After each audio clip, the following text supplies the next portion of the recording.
Hello, how are we all doing, everyone?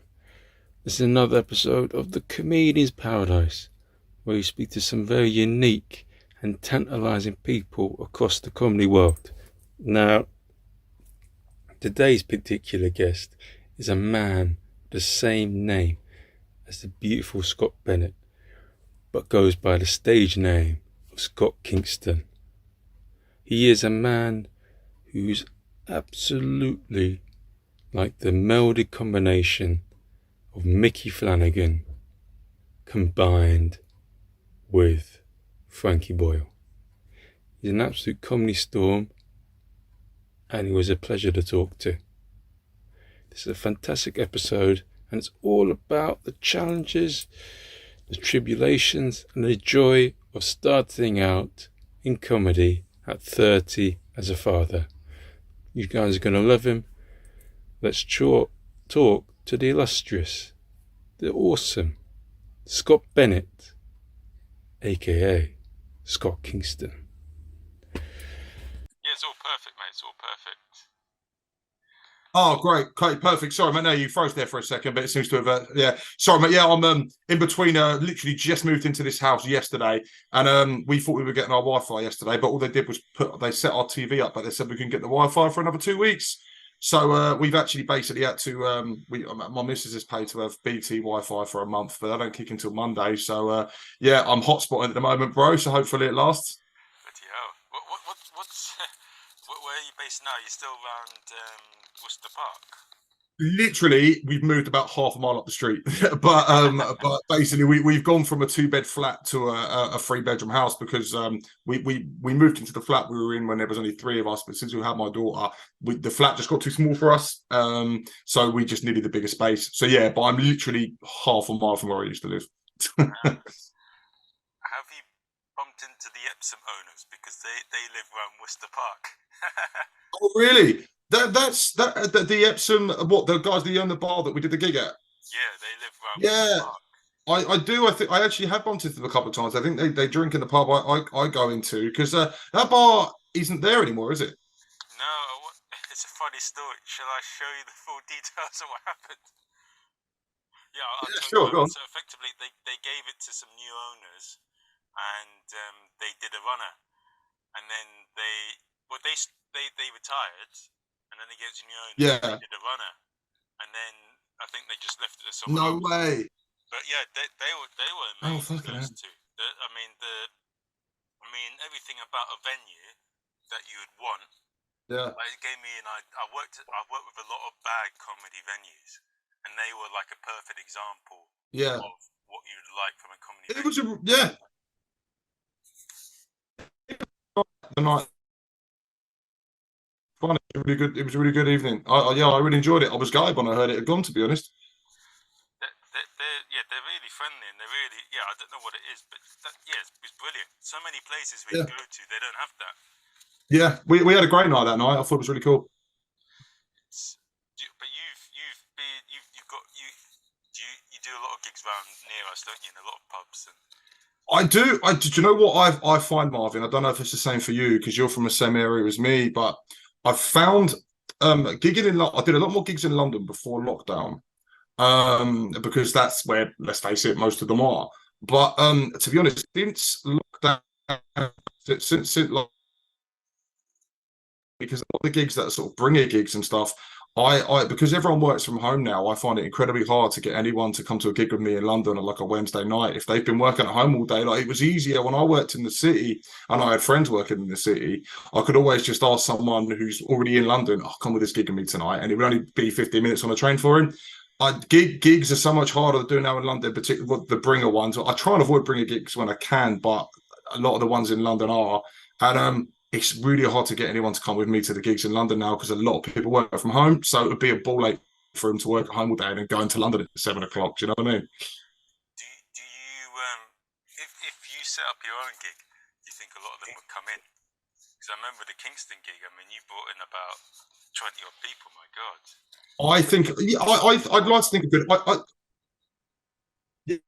Yeah, do you know what? I think I could. I've actually been offered one of the pubs, one of the locals in Worcester Park that I drink at has offered me, he's multiple times, has offered me to do a night. And I've never quite had the confidence to, I've not really run a gig before like you do. I just turn up and do other people's and for 10 minutes and that's me. And I've never really organised one before. And he's offered me a few times. I've got concerns about the layout of the bar because I'm not sure where I'd put the where the microphone would be and where the comedians will actually perform. It's the bar's kind of in an S shape, if that makes any sense. So I'm not sure where I'd put it, but I do want to do it one day, and that would literally be a local gig, all of 2 minutes from my house that I could run and do. And I do want to do it.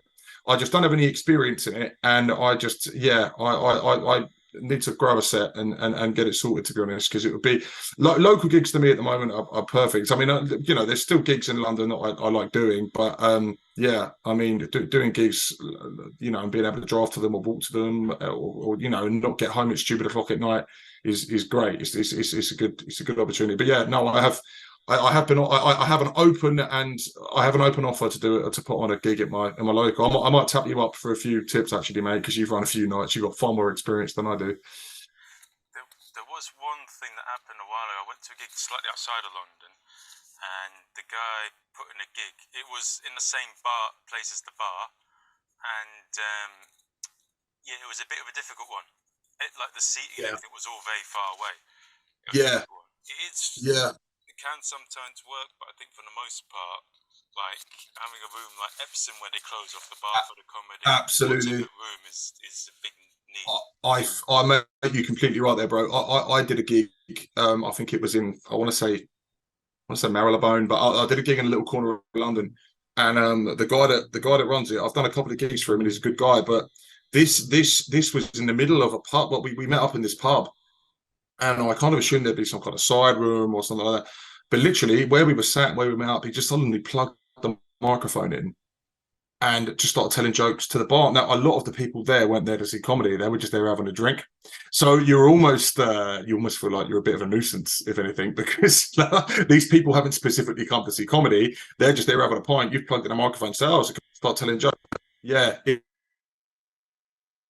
Actually, and halfway through the gig the fucking microphone stopped working, so half the acts had to shout their set, which was interesting. But yeah, the MC was kind of trying to interact with people that just wanted to have a drink and leave, and I agree with you completely, mate. Having a little separate section of the bar or pub that you're doing the gig in is, I think, the way to do it, definitely. But one thing also, I mean, when I come across a gig like that, I do want to say something. Yeah. But I also don't want to be one of these people that tells me what to do. Because I know if I went round trying to tell you what to do to kids, that would be disrespect, and you would probably have every right to tell me to fuck off. Yeah, no, I don't want to come across as those sorts of people, even telling someone what to do. I mean, there was a couple of the acts. We kind of looked at each other like, "Oh fuck, are we just doing it here?" Like we kind of assumed we were just meeting in this bar, and then we'd be ushered into. That's what usually happens at those kind of gigs. They'd be like, "All right, through here, guys," and we'll go. And all of a sudden, he just plugged the microphone in and said, "Oh, can people start moving chairs and shit?" And yeah, a few people exchanged look. one fucking dude, I swear to God, this is true. This couple walked in halfway through the show. There were two doors going out of this pub we're in, and they were both like on the same wall, so you could walk in and go out of the other. This couple had obviously just wanted to have a drink somewhere, walked in, the MC started trying to talk to them as they walked to the bar, they walked straight back out again. They were in the pub for like 15 seconds. It was fucking brilliant. And then he started trying to talk to this other table of people, and they were a load of actors. There was a theatre down the road that were putting on a Shrek musical, and he was trying to talk to them, and they were just there on their break having like dinner or whatever, and they just gave him like a really cold fucking resentment, like just leave us the fuck alone. Like I think that was another mistake he made. Is not only did we just set up in the main part of the pub, he started trying to interact with audience members. I think that only works if they're there to see the show specifically. Whereas in this case, they were just people sat in the pub that we were fucking trying to talk to. Do you know what I mean? But like you said, I wasn't going to tell the guy how to run his gig. I travelled a long way to be there. I just gritted my teeth and got through it. But it wasn't the best experience. Do you think I feel that you're being, I don't know, so a part of me is thinking that you should say something. Yeah. But yeah, I mean, I think what I would say is this: that I got that gig on an app, a gig gag that we advertise gigs, and I have never seen it advertised since that night. So I think possibly the promoter knew it didn't go well, or maybe the venue didn't knew it didn't go well. What for? That gig for is definitely not still running. So I think possibly he knew. I won't name and shame the guy because he's a good dude, but yeah, I think he possibly knew it wasn't the best night. I think because it's definitely not still going. I haven't seen it on the app since. It's a difficult thing. I think if you are going to give feedback, would you say a smart way to do it would be ask, would it be okay if I gave feedback? And like you, Yeah, not. But if you I go think ahead so. and give it, then you're just being a bit. Yeah, I think if someone was like at the end of the day, like the guys accepted my I applied for his gig and he allowed me to come down and do a gig. So in a sense, he's done me the favour of saying, yeah, sure, come and perform. So, and also I respect anyone who goes to the effort of putting on these comedy nights. I respect anyone who does it because, like I say, I've been offered the chance to do it and I haven't done it yet. I don't know whether it's down to I'm nervous whether I could put it off, whether it's laziness, whether it's whatever. I haven't done that. So I respect anyone who puts on a comedy night of any level because it takes effort, it takes time out of your day. So for me to go down to someone's gig and like you said, to tell them how to do it I feel like it's not really my place. I do think constructive criticism in the right context. If I do think there's probably something to be said for that. If you can just say, look, do you know what? Do you know how I think you could maybe improve things here if you did this, this, and this? I think someone that's saying that was shit, mate, I'm not doing it again. That's no good for anybody, and that's a bit ungrateful.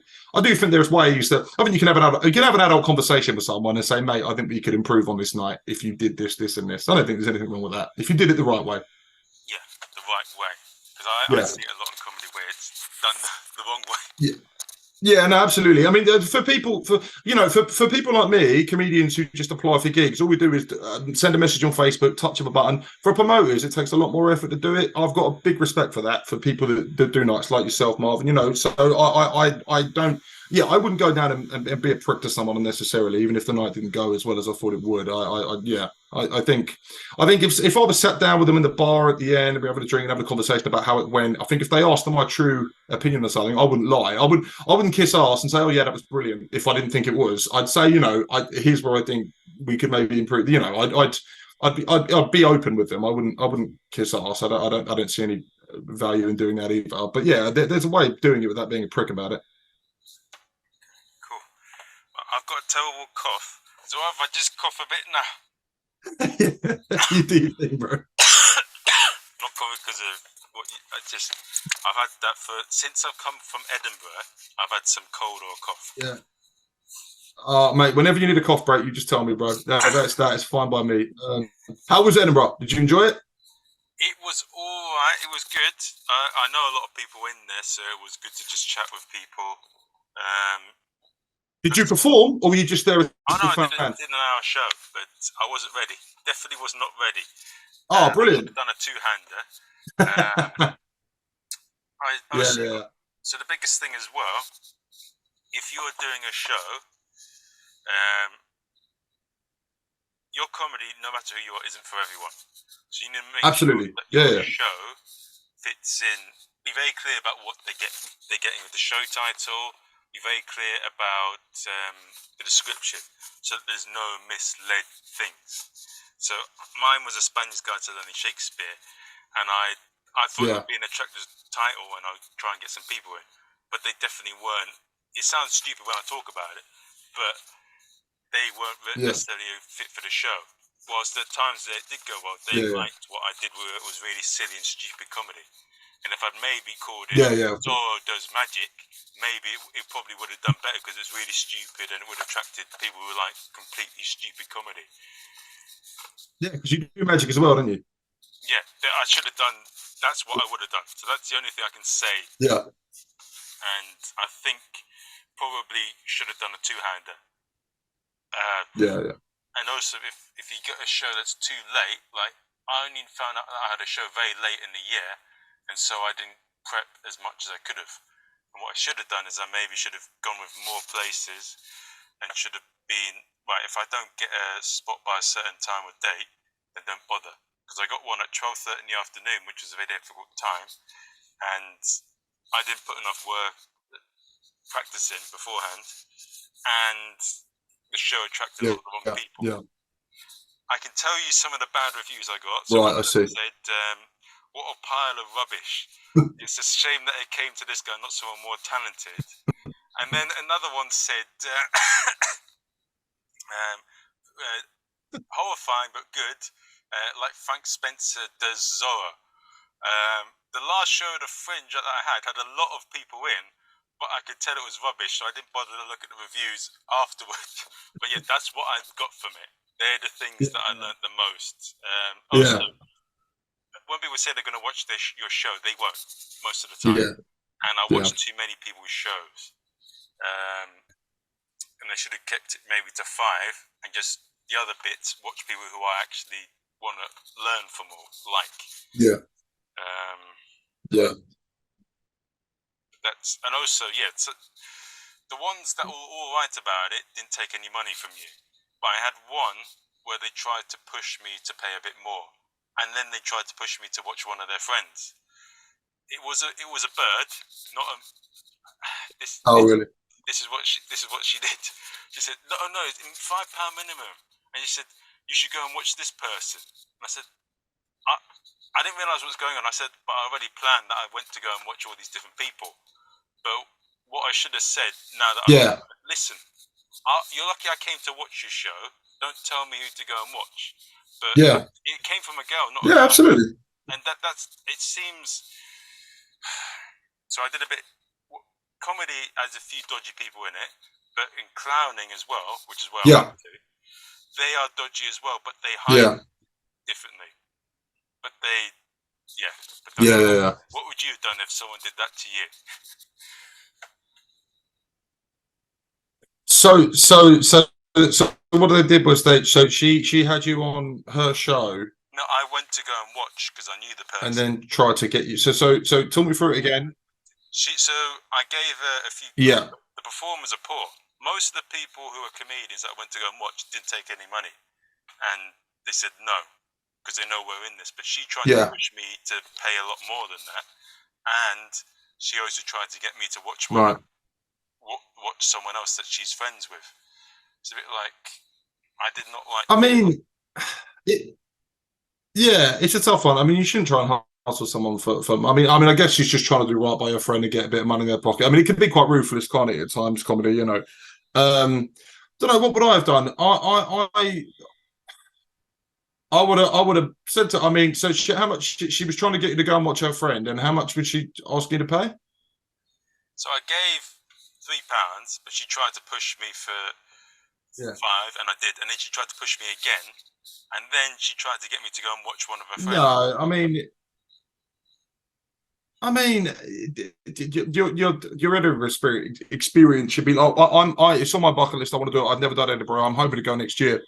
And when I go, I would, I'm all for supporting people I know in the industry. Like, I mean, I've got a lot of comedy friends on Facebook who were there this year, including the dude that was, I did your gig with the last one down in Wimbledon. It was with Mr. Spooky. He was doing a shout there, wasn't he? Yeah, he's awesome. Yeah, he's a funny dude. He was doing a shout there. No, I mean, I'm all for people trying to support their friends, but people trying to shake you down for money and that, I would have just, I mean, especially if you've already given money that you didn't have to, and you just start trying to push you for more, it's a bit of a piss take, isn't it? Yeah, and it's. Well, I mean, I won't watch them again because they've done that, and that's the thing, isn't it? When you do that, then were they at least good? If they're going to ask you for more money, were they at least any good? Oh, they meant no. It was okay. I wasn't wowed by it. Yeah. Like it wasn't like. I mean, if someone's asking me for money to, if someone's asking me for money to watch their set, they better be fucking good. I know that much. Yes, that's true. That's definitely true. No, it's an interesting festival. As long as you've got people that you know up there, which you said you do, so there's always people to like talk to, and as long as you got a little group of people to talk to, because I had an incident. I'm not. I'm. If you listened to the podcast before, right? You've seen a few episodes, Yeah, and yeah, I'm not really too bothered about a lot of things. I'll be more open than probably a lot of people will, and a lot of the guests are quite open. yeah. But I made one little mistake. So I went to the Laughing Horse meetup thing, right? And I came in late to it. And where there's a lot of comedians there in their own little groups, and you come in really late, people in groups can be a bit more dodgy than when they're not in groups. Yeah. And I came in late to that social gathering, and I made a stupid decision of living far away from the fringe. Don't do Yeah. that. I Yeah. came Yeah. in, and I was a bit all over the place mentally, and I talked to people, but it was all quite awkward. And then there was an awkward situation where I decided to leave, and I thought, I'll go and watch a friend's show or whatever. Then there was a Yeah. comic that came in that I'd actually helped out a bit from another country. I won't say where he's from or who he is, but he's a comic that does a lot of virtue signalling, and he tried to use that situation to try and, because I was an awkward behaving, maybe a bit odd, to make me look bad in front of, so it would make him look good with the people, some of the people that are there. Okay, he was trying to disparage you to make himself look. Yeah, Okay, and he yeah. did that. Oh, this guy's this or whatever. It's all good, but then after that event happened, I saw him a few times in the fringe, and I tried to be polite, but he would avoid me. And then when he saw that I was talking to a lot of comics and I'm alright with them, he seemed a bit nervous and walked away a few times. It was a bit Yeah. like, "You alright, mate? What's up with you?" But Yeah. then again, he's a gay boy, so maybe it's trying to, I don't know. But it is what it is. There's a lot of that in when you run gig. You get a bit of that in comedy, but You know what? You often get people, comedians I find will often try and stitch you up in front of other comedians to make themselves look better. I mean, are you part of that Facebook group? I can't remember what it's called now. comedy But collective. if someone posts something and you see the comment, yeah, that's it, man. And someone will post like someone, I think someone posted, it was a promoter, Sam Rhodes, a really nice dude actually. I've done a couple of his gigs. He posted an advertisement of one of his gigs. It was I don't know if you saw it, the beanbag throwing gig, where he kind of said, and he's like, look, it's a fun concept. I got it. I saw it in Chicago. I'm going to try and put it on in, I think it's Tower Hamlets in London or whatever. Yeah, let me know if you want to do it. And some comedians just felt compelled to just tell him it was a shit idea, and they're all just trying to one up each other in the comments. Just all just trying to fucking. Everyone's just trying to be the funniest guy in the room. They're all just fucking telling really shitty comments to Sam, blah blah blah. And from what I hear as well, it's actually a really fun night. I know a couple of comics that have done it, and he's actually been like, he put it on anyway, Sam, and it was a bit like, but comedians have a habit of just trying to one up each other and just trying to like they're happy to make someone else look bad so they look funnier. And yeah, what you just said there sounds like that dude was doing that, man. Just trying to raise his own status by lowering yours. Because yeah, I've seen a few posts on that comedy group where people have just started being bitchy in the comments, and then they're all just pile on, and they're just all trying to fucking they're all just trying to be the funniest guy in the room. That's what I think that is, mate. It's an ego thing. And what do you make of? So you worked in a lot of different things, right? So you worked in the city, right? Yeah. And so you must get a lot of that. But maybe they're on a more subtle level. Whilst in comedy, maybe they're a bit more loud about that kind of crap. Yeah, I mean, it don't. I mean, when do you mean just in my working life or in comedy? In working life. Yeah, I mean, in working life, it's not as bad. I mean, look, you'll always get people in working life. People are always trying to get a one up, whether it's working in comedy. They're kind of similar in that respect, sort of working in comedy. Everyone's just trying to get another step up the ladder. So yeah, you'd imagine people would make you look better. I've been chucked under the bus once or twice working in the city when someone was trying to alleviate themselves from the blame for something or take credit for something they didn't necessarily do. So no, you do, you get that in working life as well. Just people trying to tread on other people to get further up. You know what I mean? But what's your sort of job outside of it, or can I not go in too far into it? That's fine. That's don't bother me. So I mean, yeah, I mean, I wish I could say I'm a professional comedian full time, but that's not the case at the moment. At the moment, I'm a trainee financial advisor. I actually changed jobs recently. I've been in the job for 8 years. I was a client service manager at a financial firm. But about 3 months ago, I started working for my friend as a trainee financial advisor. I've still got a few exams to do before I get the full qualification. But yeah, so this time next year should be a financial advisor. I know. I'm a comedian slash financial advisor. It's basically me saying, trust me with your money, but also here's a pedo joke. And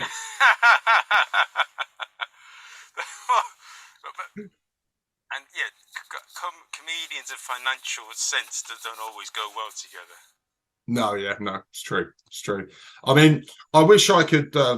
Yeah, I mean, I look, if I could make a complete living out of comedy one day and not have to do a 9 to 5, I'd love to. The problem for me is, Marvin, I started doing comedy at a really awkward time. I didn't start doing comedy until I was 30, right? I'm 35 now.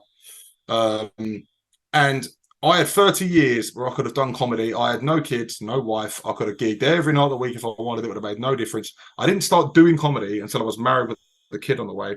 So in a way, I did it at a time where I've probably got the least amount of freedom to be able to go. Like, I see comics go out and do 5-6 nights a week of gigs. I mean, I don't know how many times you gig a week, but I can't. I've got 2 kids at home, a wife. They need me here. I can't put as much time into comedy as I like to because I'm needed at home. So it's more for me, really. I didn't start doing comedy until probably the worst time in my life to start doing it in terms of having that time, you know? How do you manage it all? And I suppose you must get a lot of material from your missus, your kids.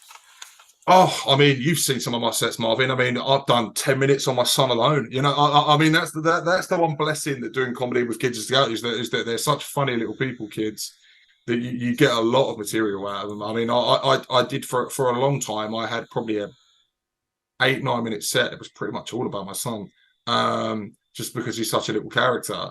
But in terms of managing it is hard because I would like to be out there doing at least. I mean, when I started out, I was doing probably 3-4 nights a week. Then I've had to take breaks. Like, not long ago, I went like 6-7 weeks without a gig just because I'd started this new job and, we were having issues with my daughter. She wasn't sleeping very well. So, like, I went a couple of long periods without gigging and I was like, oh, fuck, I need to get back out there. So managing it could be hard. Now that we've moved into this house, that was the last big thing that we were going to get done this year. So I'm hoping to really get back on it towards the end of the year now and really start gigging again. My son's getting a bit older now; he's a bit more independent. So I think I could probably get back to sneaking out for a few more gigs. But there was a period where it was hard managing it. To be honest, I would go weeks and weeks without doing a gig. Just I didn't have the time, Marvin. To be honest, my wife needed me at home, my kids needed me at home, and to be honest, I want to spend time with my kids, so I didn't want to be out in London every night till 11. Because when you do a lot of these gigs, you stay to the end of it because it's a respect thing. I think, like, no one wants to be that dude that does your own set and fucks off. Everyone, you try and support the night and stay to the end. So if I was doing gigs in London, I wasn't getting back till midnight. Everyone's on it every night. I'm leaving the house at 6 o'clock. They get back till midnight, and my wife and kids were already in bed. So, like, it was, yeah, no, it's a tough challenge at times. I think it's starting to get to a place now though where I think I'll be able to do it because I think my son's nearly 5, so he's a bit more independent, and my daughter's sleeping better. So I'm hoping that I'm going to start to be able to get some real gigs in before the end of the year. How'd you do it though? Like, you managed like a sort of a regular life outside of it, like, because a lot of comics, they burn through a lot of their friends through the gigs.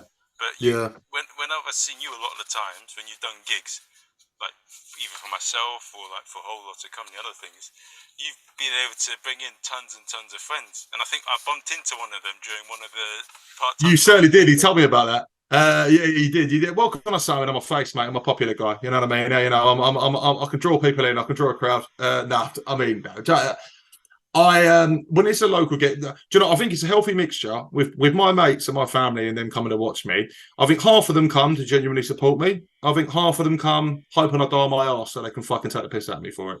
You know? There's always people, even your friends. There's always people willing for you to do badly. Thankfully, I've never had a gig where I've had friends and family come and support where it's gone too badly. Do you know what I mean? Like, you know, don't get me wrong, not every gig's ever gone perfectly, but I've not quite had that really disastrous gig in front of friends and family yet that I get stick for it. So, but no, when it's a local gig and I give them enough notice, I can usually get a few people out. What I also think is a factor, and I don't know if you notice this as a promoter, what day of the week it is a big factor.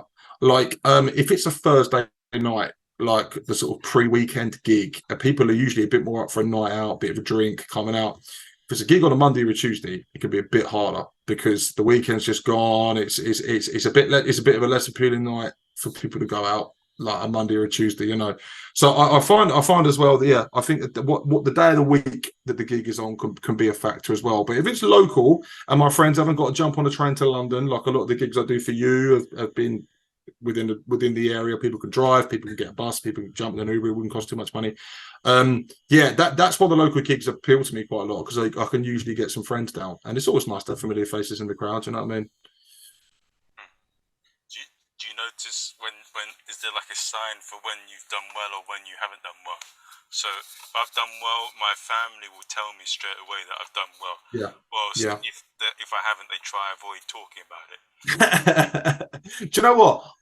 I welcome feedback of either kind. Like I've had someone. I tried a joke once. It might have been in Epsom. I tried a joke once that for me was quite edgy, quite close to the bone. Like I'm usually a bit more. My comedy's a bit more usually kind of like harder. I tried a joke. I can't remember exactly what it was. I think it might have been to do with like a terminal illness or something. I can't remember exactly what it was. I tried quite an edgy joke. And my brother-in-law was at the gig, and he kind of said to me at the end, it was a bit like, I don't think that joke's really in keeping with your style. I wouldn't have done that. Like, so I encourage feedback. No one's ever come up to me and said, "Well, that was shit." I feel like, do you know what? I think the sign you get is if people come up to you afterwards, "Oh, mate, it was brilliant. You know, that was great. Like, you know, you've done well." If your friends come up to you and be like, "Oh, well, I'm going to shoot off, mate. No, you did really good, man. I see you lot." Like, if it's kind of almost a fleeting kind of, "Yeah, well done, mate. I'm off." Like, you kind of think yourself, "Oh, okay, he's not taking his time to say you fucking did really well there." Like, you know, maybe it didn't go as well as I'd hoped. So yeah, I think you know, I've done gigs when I come off stage and my friends were just like, "You smashed that. It was brilliant." And I've done gigs where I think I've had a couple of friends go, "Well done, mate. Yeah, you know," and then it was a bit like, depending on the level of compliment, I think you can tell whether they're just being polite or not, if that makes any sense. Yes. I think, yeah, I think if someone was going to lie to you about you doing well, they wouldn't go as far as saying, "Oh, you smashed it out of the park. It was great." I think if someone's going to lie to you that you did well when you didn't really, they probably go, "Oh, well done, mate. That was good." I mean, that would be it. They'd keep it basic. You know what I mean? Yes, because they won't be able to Yeah. say the specifics of. Yeah.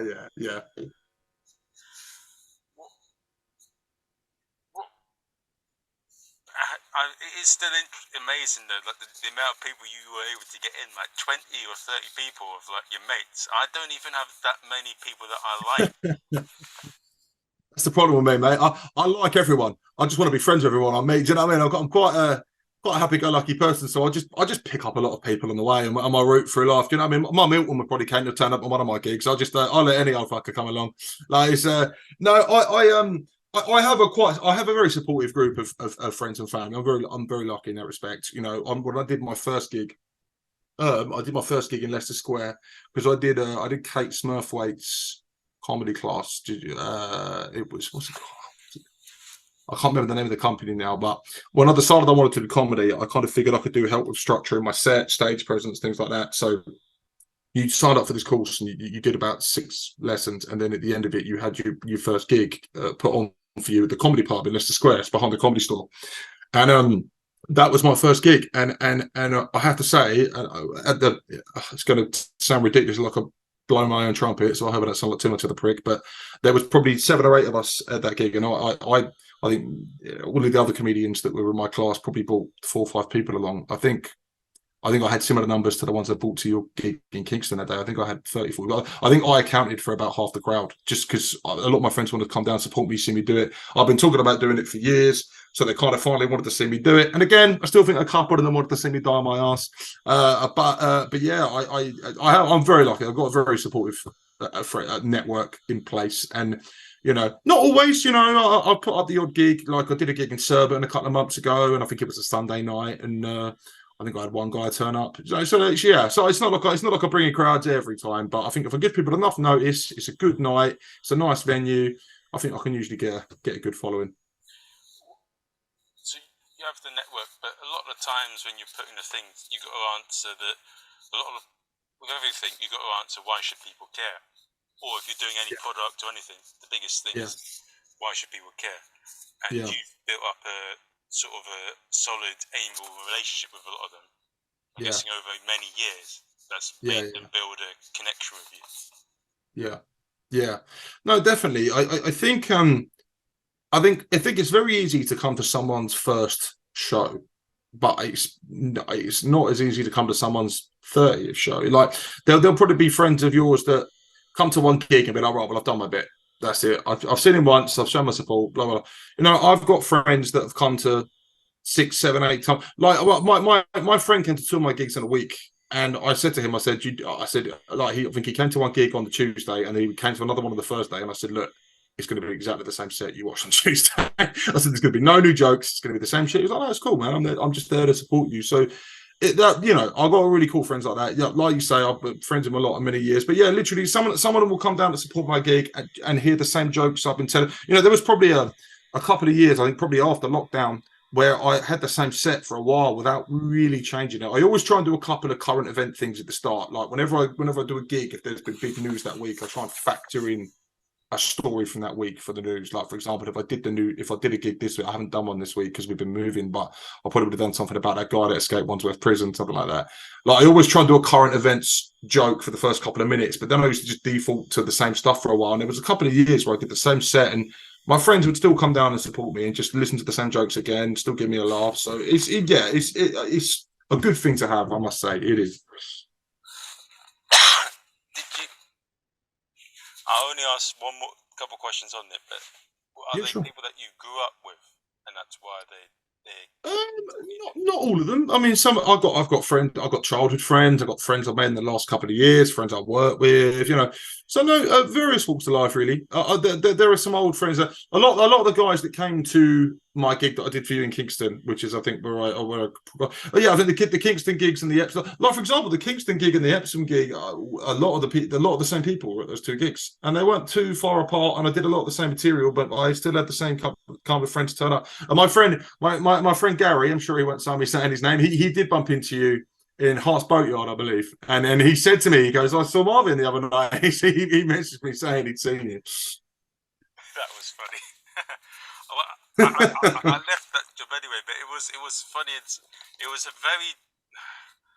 So the thing is, being one of the things is they want you to do certain jobs, and I know some of them probably do. Some of my age do listen to the podcast, but the thing is, right? My mum hates it that I do that or whatever, but I'm not. Yeah. Not everyone from my Asian family I actually like or respect. So what they think of me is irrelevant. So that's why I'll mention what I do the job. But yes, it was funny meeting them there. And the thing is, I should never have told any of the people in that place that I did comedy because they're quite. Well, I didn't really tell them, but they all found out. And it's something that whenever you're in certain jobs, it's better they don't know because they'll give you all sorts. They'll either try and one up you in comedy, or there'll be that bitterness because you still have some sort of hope that they wish they had. People are always fascinated by people that do comedy. I don't know if you find that the same. Like, whenever I bump into someone I've not seen for ages, one of the first questions is, "You still doing comedy?" Like, it almost becomes the most interesting thing about you that you do comedy. Like, whenever I see someone who I've not seen for ages, who I'm kind of whether good friends with, close friends, or just someone I grew up with or I haven't seen in a while, because I post about it on social media and because I kind of I always try and advertise my gigs and things like that. I mean, I'll probably post later on that I've been on your podcast to try and get people to listen to this. So I'm good at, I try and advertise when I do anything comedy related. So it becomes the thing about it that people ask about the most. Rather than ask about my kids, they go, "So have you done any gigs lately?" It becomes, people are more interested in that. So I think people respect it when people take the step to go up on stage and tell jokes to strangers, because it takes some balls to do it. That's why I never. Don't get me wrong, on the comedy circuit, I have seen some strange acts. I really have. I've seen a girl that came out and put a sheet on her head and did her entire act as a Victorian ghost. I've seen a dude who just did a 5-minute set singing a song about scarecrows. But I've seen some fucking mad shit on the London comedy circuit. But I respect anyone who gets up on stage and does it. It's a hard thing to do. It really is. It is, yeah. It's oh god, yeah. But yeah, it isn't that big a thing. Like, it's just us doing what we enjoy doing, really. I wish I'd done it a lot sooner than I'd done it. I've been flirting with doing it for years and just never got around to it. And I got to 30 and I was like, you know what? I don't want to go to my grave wondering what if. I want to give this a go. And I'm so glad I did. Because I would have regretted it if I didn't. Because I don't people telling me to do comedy for a long time. But the thing is, it's one thing. That's another thing I find is that it's one thing being funny in the pub with your mates, and then it's one thing being funny on stage to strangers. Because I kind of had people say to me, just you don't strike me as a comedian kind of thing. I was like, yeah, but I'm not trying to be funny to you. I'm not trying to tell you. I'm just trying to have a comedy. You don't get into. I was on a stag do recently.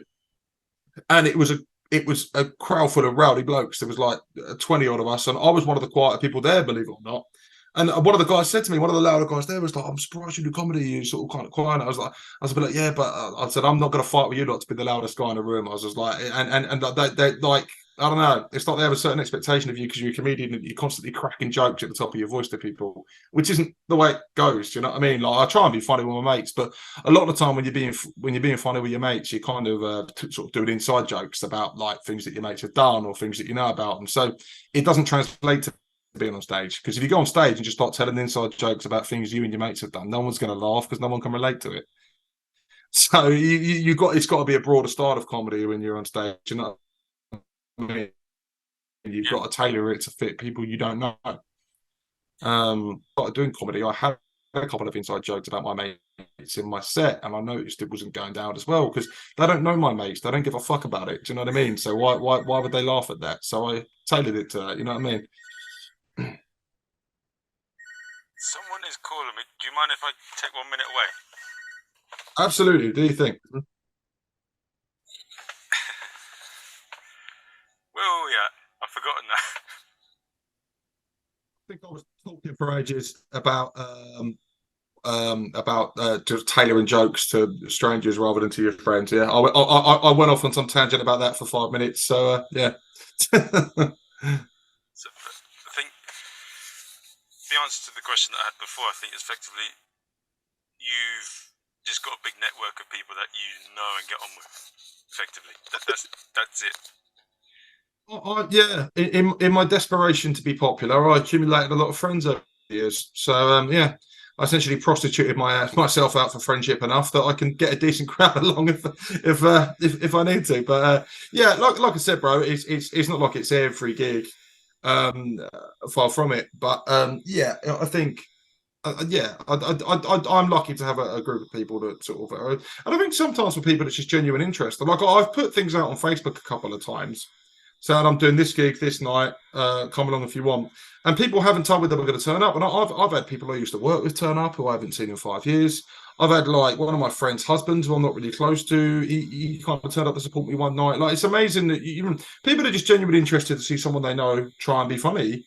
So I do. I've had the odd people turn up to my gigs who I'm not even necessarily that close to, but just want to come out, show support, and see what I've got. So it's really cool. It's a cool thing, man. Yeah, I only asked that question because I was intrigued about. I've seen examples of that where it's not necessarily a huge following that necessarily gets people to certain things, but it's the sort of personal touch and the things that gets people to come over. Like with the Wimbledon night. Yeah.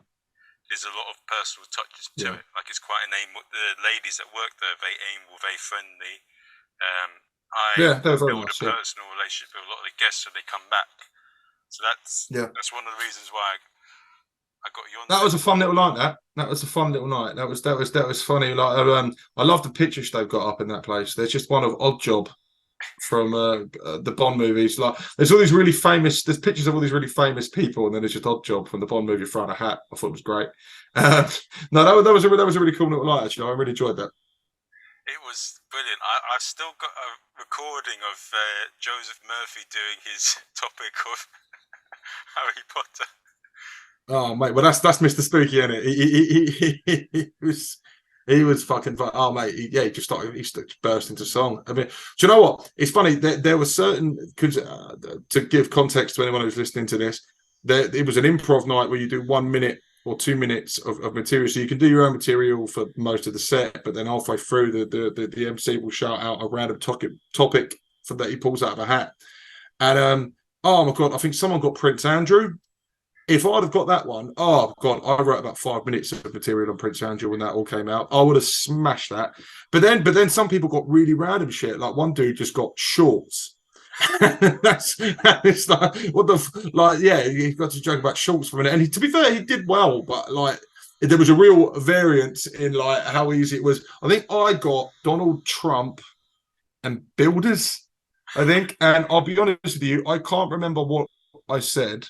I think I got away with it. I think I was all right. I think it was acceptable. Like I didn't suddenly sort of, I think as long as you don't freeze and just go with the flow, you'll be all right. But yeah, it was a proper variance of like people that had quite easy topics and people that had hard ones. Like Harry Potter, I would have been able to do a lot on Harry Potter because I'm a self-proclaimed Harry Potter fan. So I would have smashed that. But if you'd have given me shorts, I don't know what I would have said. Be given a short string. Yeah. I don't know. Yeah. I think he did about 30 seconds and then went, can you give me another one? To put fair play to him, he gave it a go. It is. I have seen one instance where someone froze, and I found that absolutely hilarious. So when we did the improv night on the Zoom, and the guy, he was a Scottish guy, really funny guy, Jimmy Longmore. And he hated improv, and he's actually listened to a few episodes now, so he'll probably listen to this one. And really? He got given around an improv topic of like shoes and horse strings, and I said, "You got to do improv for around 2 minutes," and he said, "For how long?" I'd never done improv before that gig. Never. I'd never done it. Like that was my first experience. That minute and a half I did at your gig is the first I've done of improv ever. What were your thoughts before you got the topic? Do you know what? I kind of told myself, look, whatever they give you, you can try and work. Like, I've probably, I kind of thought that I'd find myself shoehorning back into some old material and making like a loose connection to it. Like, someone would say to me, "Oh, say something about shorts," and I'd say, "Oh, do you know who wears shorts? My son." Anyway. Here's a joke about him. Like, just like you make a really loose association and then go back into your base material.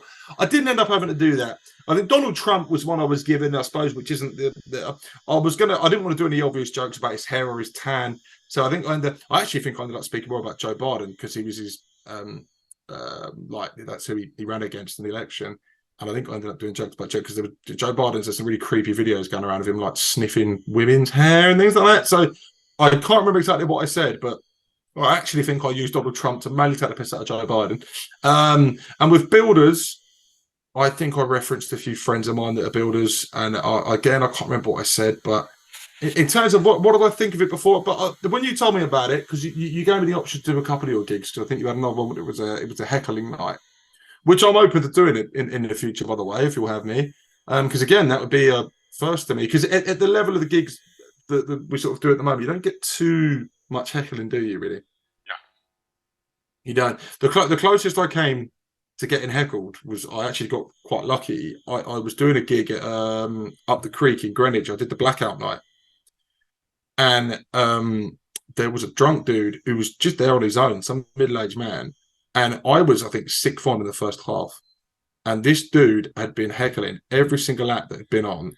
Just shouting drunken shit, nothing intelligent, nothing witty, just, you're not very funny, are you? Just literally a drunken middle-aged man.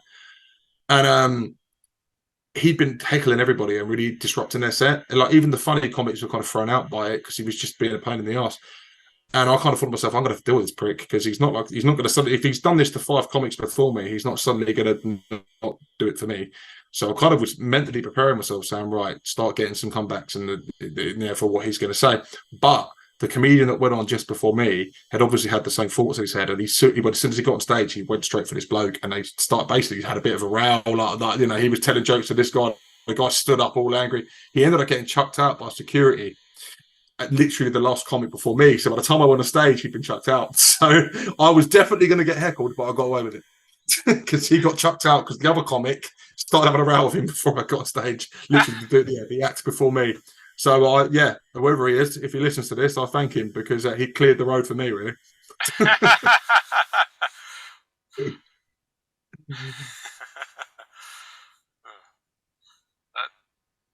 was it as a whole when you went on? I didn't get blacked out, which is always a good sign. Do you know what the sad thing is? Because at the blackout night, they are like given an award to the winner at the end, and I think you have a chance to go through to like a different level or things like a competition. The problem was when I did the blackout night, there was a train strike, and my last train home was at 9:30. And I had to say to the promoter, I had to say to him, look, I really want to do this gig. I don't want to blow out. I said, but I can't stay till the end because I'll miss my train home. I'll be stuck in London. So I had to leave at the interval. Because my set actually went well. I think the 7 of us in the first half, I think only 2 of us, didn't get blacked out. So I actually think, I don't know what the acts in the second half are like. So I might be completely wrong, but I think going off the first half, I might have had a chance of winning. I don't know, but I don't know how the second half went. And there was a lot of to be fair, there was a girl on before me, 2 acts before me the first half. She was fucking brilliant. So to be fair, there's every chance she might have won, but I might have been in a shout. You never know. But I think because I left, because I had to go half time, I don't think I was ever in the running. But they put my video up on YouTube and that for me. It was a really cool gig. I've tried to do it again since, but there's like a fucking 6-month waiting list. I think even the time I got that gig, I think I emailed the other day someone had blown out, so I got lucky and I sort of kind of got someone's position who just dropped out. But the up the creek gig is a hard one to get.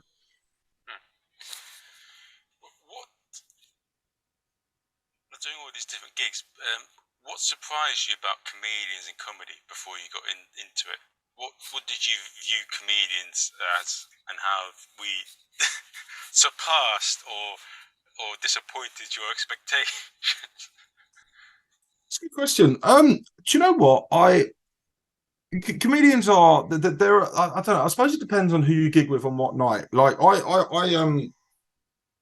I've had gigs with some comedians who I felt like were quite self-important and sort of. Again, I feel like a lot of comics, you've got to have a bit of an ego to do comedy. You've got to think you're funny to do comedy, because why are you getting on stage and trying to tell jokes if you don't think you're funny? You got to have that confidence in yourself that you can make people laugh. Otherwise, what the fuck are you doing in the game? So I've met some acts that have been arrogant. I've met a couple. Again, I won't name names. No one's been too bad. I've never met anyone and thought, oh my god, he's a right prick. But I've met people that, if I didn't see him again, I wouldn't be too bothered. Like that, they're a bit up their own arse.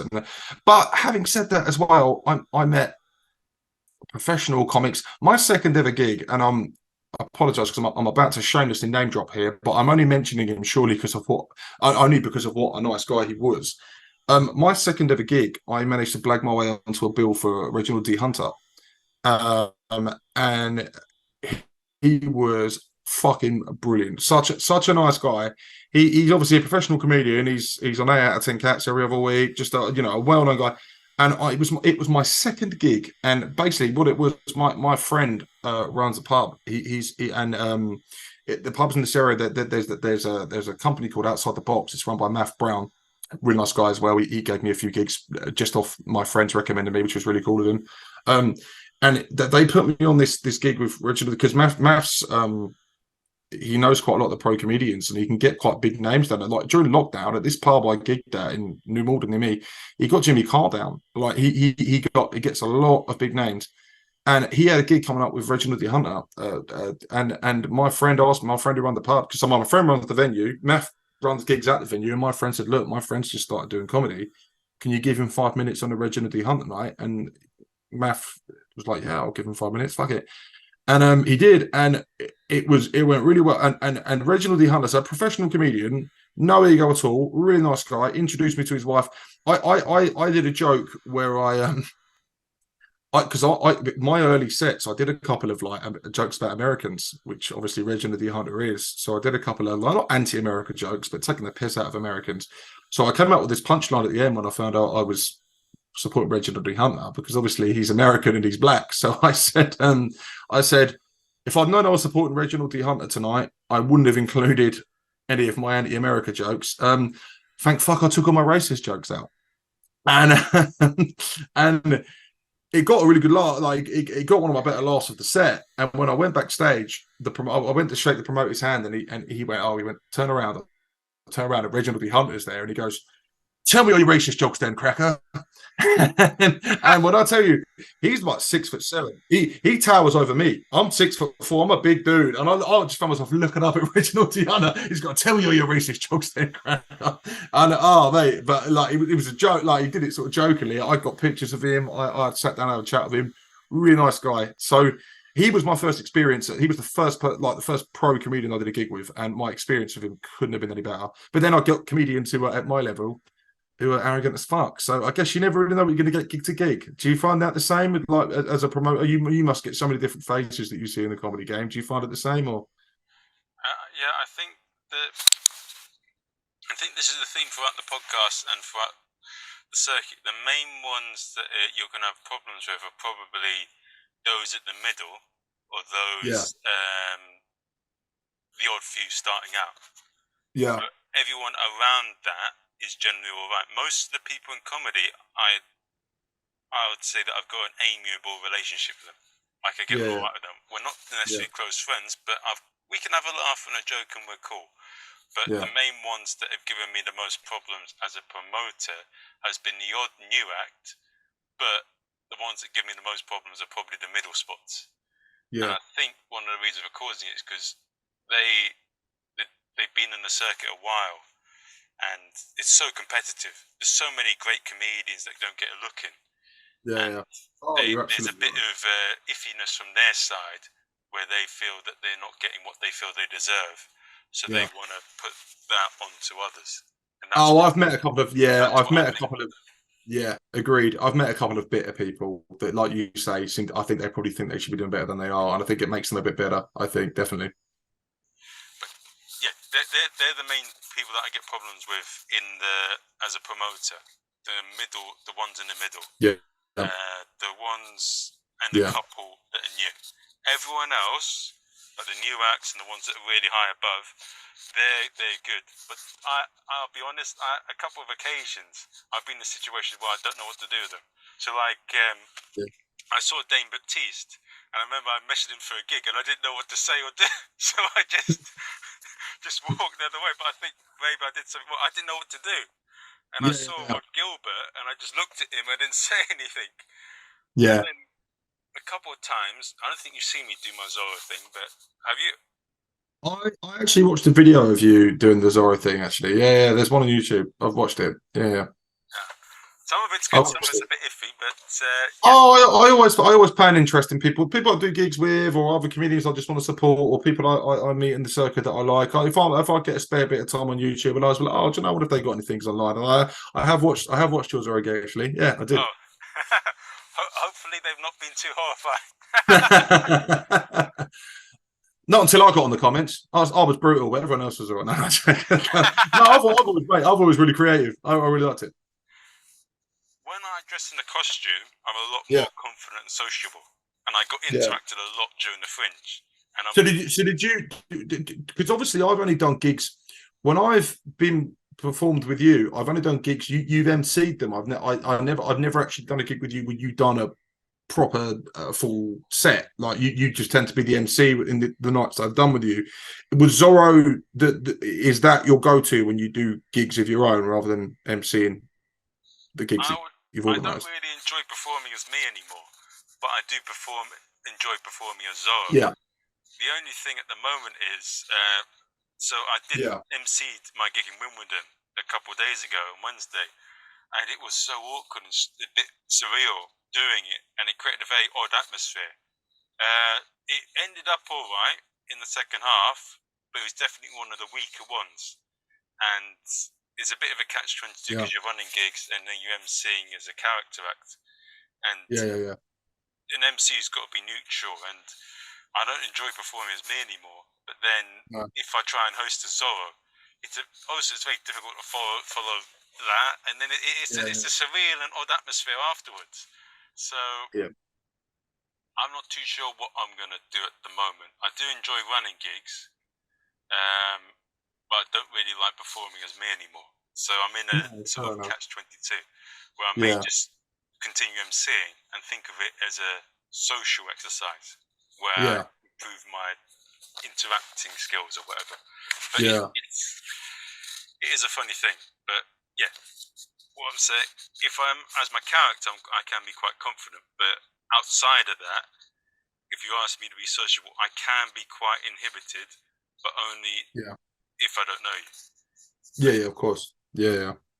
No, that's understandable, bro. So you find with that costume and that mask, and you can kind of, I don't know, it's almost like a bit of a shield. You can just kind of like if it makes you more confident on stage, then that can only be a good thing. It's a conversation starter straight away. So a lot of people, when I was in Edinburgh, wanted to take pictures of me. Maybe I should have charged for it. And then I would interact with random people. Like people would interact with me, and I mean, you enjoy the attention. It's good to have a bit of a laugh with people. But I'll be very confident in terms of celebrities or whatever as that character. But as soon as that's off, it's like I'm me again, and then I feel a bit inhibited. But yeah, there was a few. You see, it kind of strips a layer off you. You see everyone up there in Edinburgh, and I didn't really know how to interact with them as myself. But in the costume, I did. Well, mate, I mean, I would say definitely do what works for you.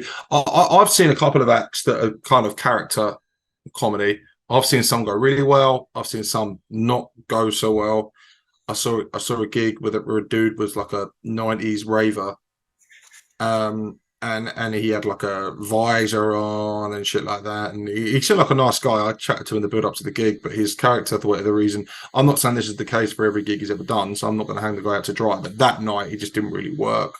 But then I've seen other comics come out and do a character. Like I saw a woman do like a really sort of chav princess character, like someone from Towie or whatever. She came on, she did like a character. She smashed it. Like, you know, it's always a bit riskier a character comedy, because, like, you know, the audience has got to go with it. So no, respect you for doing it, bro. Like going out in the costume and all that. You know, it's like character comedy. Like you know, when it's done right, it can work. Look at Al Murray. You know, it's almost, you're already taking a risk going out there and trying to be funny as it is when you do comedy. So going out there and doing it as a character, you got to rely on the audience going with it. So more power to you, bro. I think if I'm hosting, I'll just do it as me, and But whenever I'm doing a set, I'll just do it as well and just leave it as that. Yeah. But it's it is a funny thing. There's something you said that I wanted to mention, but I've forgotten. Oh yeah. So this is something that always gets a good conversation going. But who's been a comic that's taught you the most recently for doing really badly, and who's the comic that's taught you the most recently for doing well?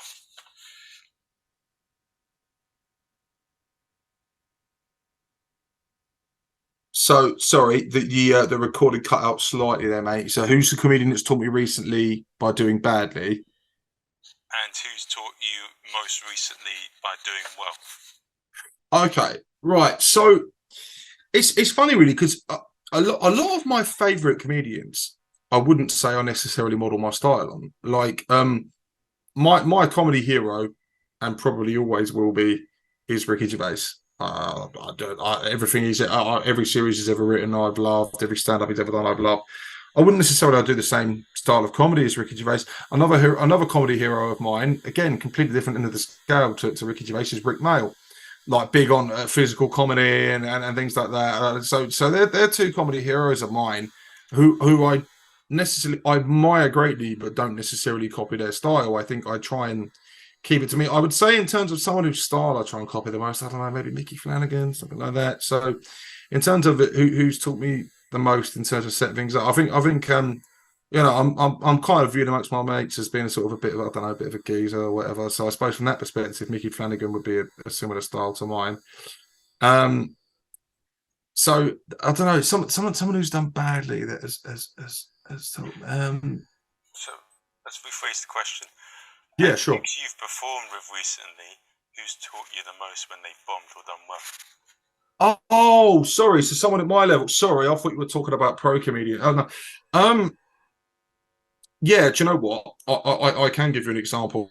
So someone who's taught me something by bombing, absolutely, because I watched someone recently. Again, I won't name names because he did kind of bomb and it wouldn't be fair. But he had an entire set about one particular subject, which again I won't say it because if he listens to it and I say the subject, he'll know I'm talking about him. But basically, he pulled his eggs in one basket and did his entire set on this one subject, and it became apparent after 2 minutes that it wasn't going well, right? And when it's not going well after 2 minutes, you shouldn't be thinking to yourself, I should do another 3 minutes of this. Because if they're not laughing after 2 minutes, they're probably not going to suddenly start laughing after 4 unless you've stored up a couple of really good punchlines towards the end. So having a plan B, I'd say, is watching someone bomb who did all of his set on one thing and it didn't go well. Having I've got a base set that I go to for 5 minutes. Again, I always try and put a couple of current events jokes in there, but I have a base 5 minute set, 10 minute set. If I do 10, I've gone up to 15 before, but 5-10 minute sets are usually my go to at the moment. But having a plan B, having jokes you can fall back on if the style of jokes you're doing in the first couple of minutes aren't working, because I think if it's not working after 2 minutes, you need to try something different.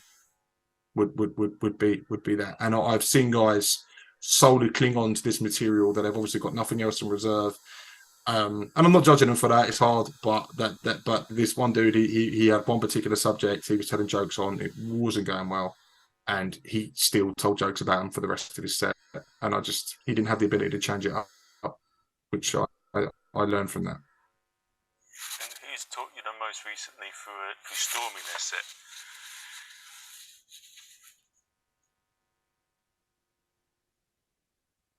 Yeah, do you know what? I one thing I need to do more, which I don't do enough of. I haven't just. It's not a confidence thing. I just haven't really built it into my set yet. Is audience interaction. I don't really do that, and like I've seen a set where a guy all he did was for 5 minutes just to interact with the audience. I don't think he told a joke the whole set. And he just interacted with the audience for 5 minutes, and it was just off the cuff, and because it was natural, and because you could tell it wasn't written, it was just funny. And I think sometimes you don't just have to rely on written stuff. Sometimes interact with the audience, see what happens. You can get some jokes organically out of it that might really go well. And I watched this guy. He was an older gentleman on the circuit, and he just literally for 5 minutes. At times he was talking absolute waffle. I mean, some of the subjects he was mentioning. I think at one point he was talking about Pablo Escobar having pet elephants, and like honestly, some of the ways he went with his set were just ridiculous. But he just basically just talked to the audience for 5 minutes and just got his set from them. Basically, I didn't hear any clearly written joke that he'd said. He just talked to the audience, and it did make me think, wow, there's laughs to be had if you can just talk to your audience and get you from that. And because I don't do a lot of that, if I'm honest, I don't do a lot of audience interaction, certainly not at the moment. So. And he smashed it. He got one of the best laughs of the night. You might have given him John Sharp. Oh, John Sharp! Oh God, John Sharp. He's a circuit legend. He's been going for 19 years. Mate, honestly, I'm sure I'll be saying this if he listened. The bloke's batshit mental. But he just fucking, he literally went on stage. And, like I've done a couple of gigs. You know, I've done 3 or 4 different shows with John, and I remember the first one he did. Right. He got on this stage and there were 2 like plants on the stage next to the microphone, right? And I shit you not, he got on stage, there were these 2 plants, and he just shook them for about 2 minutes and didn't say a word. And everyone was going, like, what the fuck's going on? He shook them, and then after 2 minutes, he just went, is there a rustling? And it was such a fucking basic joke, but he got a really good laugh. He said nothing for 2 minutes and then said, is there a... And honestly, I've seen him 3 or 4 times, and he does a different thing every time. It never feels like his set's written; it always feels organic. And yeah, he got one of the best laughs of the night when I did his gig, and he was just talking maniacal bollocks to the crowd for 5 minutes, and it made me think, wow, there's a different way to do this. It doesn't have to just be a structured set, you know. So yeah, he inspired me a little bit. Funny dude, Thing about and as you say, circuit legend. he is a circuit legend. He is the thing. There's also another one like Dangerous T, who's been a while, but you've not seen him for a while. And then there's Jimbo. But the thing is, like with John Sharp, if he went to Edinburgh and found his all audience, he would do quite well for himself. If he'd actually, he is good at what he does. It may be not what a lot of other people will like in terms of standard jokes and all of that. It may not do well in competitions. But he is funny, and if he built his own audience, he would do quite well for himself. Absolutely, yeah. He's got a very unique style, and I think when it works for him in the room, as you say, you know, it all depends on the room. But when he has a room that goes for it, he has them in hysterics. Like he has smashed a couple of gigs I've done. He did one gig, well, I've done with him, where I don't think it went as well. I think people sort of were, oh fuck me, who's this guy? But I've seen him smash 2 gigs in the right room. He will get big laughs, and like he's got a style. I've got to say, he's one of the few people you see a lot of comics in sort of the London scene or just in the comedy scene in general, that people have similar styles. You know what I mean? There's probably people that are very similar to me. You know, I'm not particularly unique in what I do. John Sharp, I don't see a lot of people doing what he's doing, I've got to say, and it makes him stand out. He also did, he is a very unique actor, and he's very funny. There's the one thing you can't take away from him. He's done some mad things at my gigs as well. He's done Heckle Night a couple of times, but yeah, it's. Oh mate, if he signs up for your Heckle Night, please get me on the same bill. I'd fucking love to see that. I'd love to see John Sharp on Heckle Night. Oh, it was amazing. Yeah, definitely, and I'll message him. Tell you what, I've got a couple of spots in October, but yeah, he is very unique. Yeah, no, agreed. What No, we all have lives outside of comedy, and it's one of my best interviews as well, I think, by John Fleming, and he was one of, because he looked at like you got to talk about the psychology of comedians and like what goes on behind them, and he says one of the things that's really interesting about comedians is their life outside of comedy, because there isn't really any money in comedy unless you're at the top. No, absolutely, unless you're at the top 5%. Yeah, no, agreed. And he says that's what's interesting about them. And now for yourself, what is something that's happened to you or gone on in your normal life that's taught you something in terms of comedy?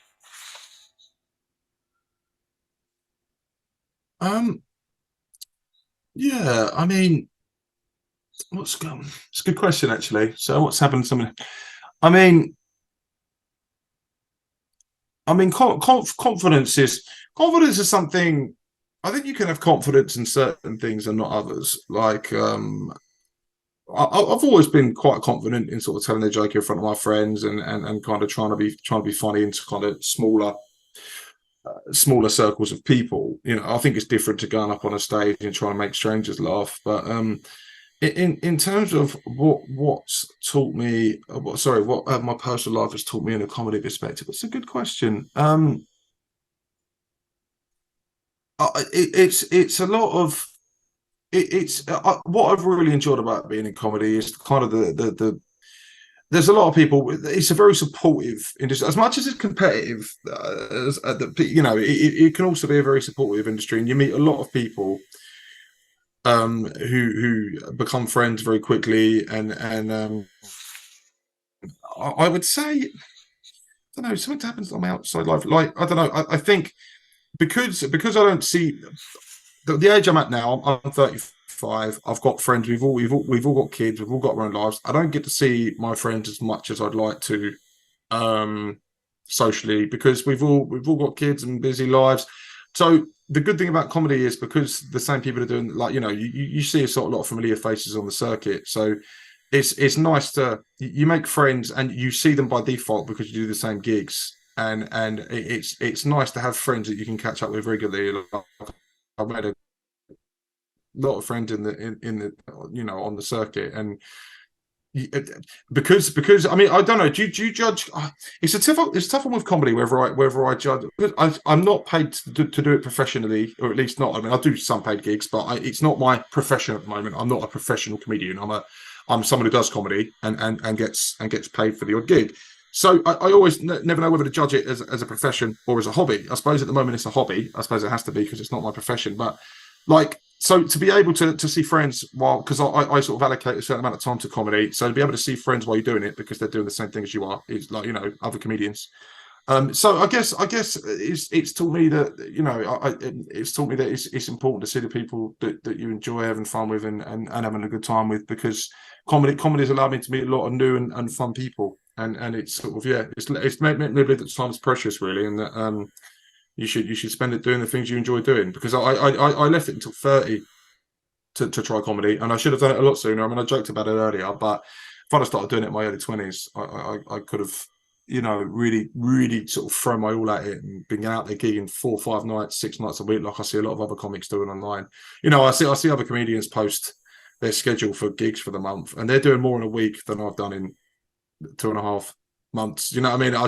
I wish I could get out there more and do more. So yeah, it's taught me to allocate my time well and spend time with the people that matter. And yeah, it's been a really great experience being in the scene for this long. It's a shame we lost a couple, like 3 months after I got into comedy, fucking lockdown happened.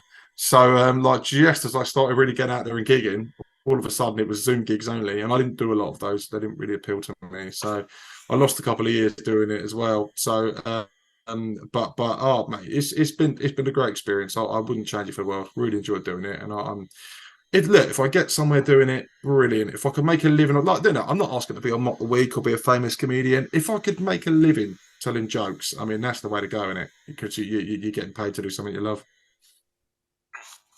Yeah. Fuck me, I waffled there. Sorry. I spoke for about 5 minutes then. That's all good. I've had all sorts of people come on the podcast. I've done about 200 now. Oh wow! There's some that, I've all sorts come on here. There's the odd few that have not been. So there's been a few where there's been very dead. There's been nothing. Yeah. And then there's been a few where I've had 2 that have come on, and where they've been a real pain in the ass to talk to. But this has definitely been you weren't worth. I've had all sorts come on, so no, it's all good. I'll never stop talking. Don't worry about me. I think by the time you post this, it'll be 5 minutes of you talking, 45 minutes of me talking. Don't worry, I never shut up, mate. Ask my wife. I said I'll bring it to the gig and let's see what happens. Absolutely. Would you ever bring your kids and your family to a gig? Well, if I was going to bring my son to a gig, I'd have to change my material drastically because a lot of it's about him. I'd have to. I mean, my son's only 4 and my daughter's only 1. So if I was agreeing to a gig, I swear a lot during my set, and I suppose if I put my responsible parent hat on for a second rather than comic trying to be funny, I should probably. I think if I was going to bring my kids, I think it would affect my performance. I'd be very conscious they were there, and I'd be kind of trying to tone it down, and so I'm not sure you'd get the best version of me. Not that I think swearing is necessarily the key to being funny, but sometimes you use it to punctuate a joke or something, don't you, or put emphasis on it.